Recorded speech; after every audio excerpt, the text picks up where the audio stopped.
If starting a business was easy, then everyone would be doing it. Your value increases when you add value to others. As people, when we're in our comfort zone and when we're actually starting something new, sometimes we can obviously go into the tendency of just falling head first into everything that we want to do because we are highly motivated, we are driven to actually wanting to succeed.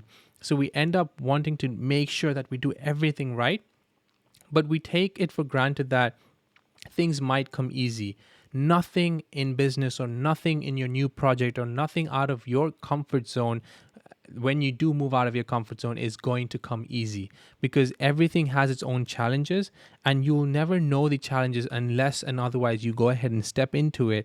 But it's the mindset shift that I really want to talk about. The way we should have our mindset programmed is to actually learn and grow. Oftentimes we might think that because I have this skill set or because I have this ability and because I have this ability to manage people or manage teams or grow teams or even sell, I might be able to be successful in whatever I do. That's not the case. In ideal situations, you might be able to do things at the best of your abilities, but that's when you're only focusing in on that particular role or that job that you're given. So for example, if I'm working in an organization and I'm taking care of sales, that means I'm only looking at the sales function and I'm seeing that I'm successful in the sales function. That doesn't make me successful in a full business, because a business comprises of different dimensions and different various pathways to it and various things that need to be built internally. So there are different teams. There's a customer success team, there's the product team, there's the sales team, there's the HR team. There's multiple teams within your organization. So nothing will go as per your requirement when you're just looking at one particular dimension. So never think that the business that you're going to go into or whatever you're going to go into, just because you have the skill sets, it's going to be easy, because that will mislead you into thinking that you'll be successful in something that you're actually going to struggle in, but at the same time you'll not have the mindset to learn. So when you want to reach a level of success, or when you want to reach a pathway towards success, your first step to actually reaching and obtaining that level to success or going on that journey is by making sure that you learn and you grow as long as you can and through that path that you can. So that means networking with people, that means speaking to people in the industry, understanding and learning from people that you're working with, as well as maybe that if you have an idea, you speak to people, you talk to them, get their feedback, understand what they have as inputs to provide for you, and even talk to end customers. If you see that there's a group of people that might benefit from your product or service that you're looking at, and try to ask them what they would like to see or what they would like to improve on, and how can you accommodate their perspective, or how can they accommodate their needs and solve a problem for them within your product or service. More feedback is really good for you, and the more feedback that you get and the more feedback that you're receptive to will actually help you grow your business as well.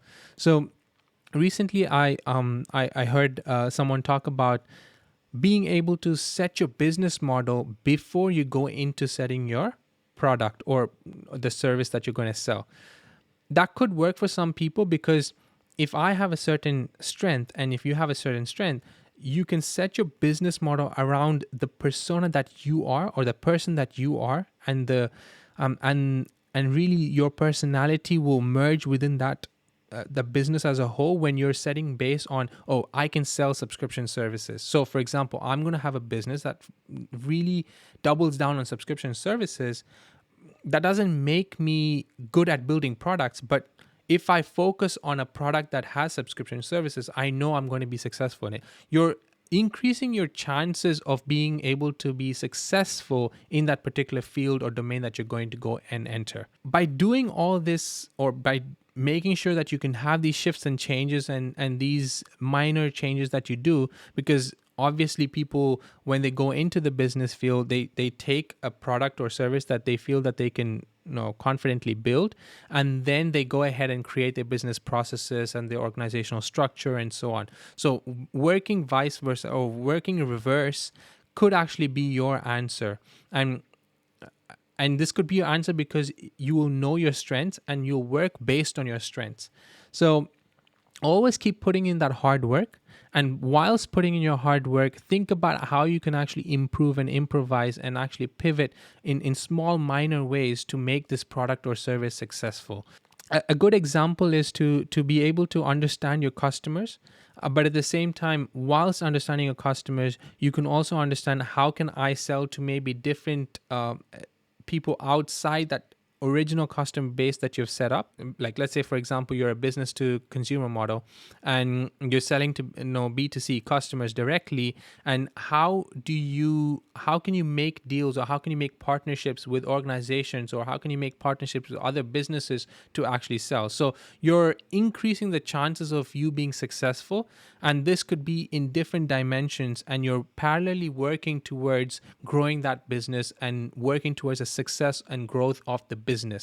Now, once you start relying on the team that you're working rather than just you being successful as an individual, then you'll start to see the growth and the trajectory of the business also starting to grow, because you're working together with the team, you're understanding people's perspective, you're understanding people's dimension of thinking and how you can incorporate everyone within that organization, and you're working together as a team. That's when you also get lifted up. Whereas if you're working as a sole person and you're trying to build everything just by yourself, and you think that everything's going to fall in place because you're doing every little minute thing and you're perfecting everything, that can only get you to a certain extent, and that can be a limitation factor for you, for your growth and your success in terms of scalability for your business. I hope you found this useful, guys. Do like, share, and subscribe, and hit the bell icon whenever I post a video so that you can also start viewing it. Thank you. Cheers.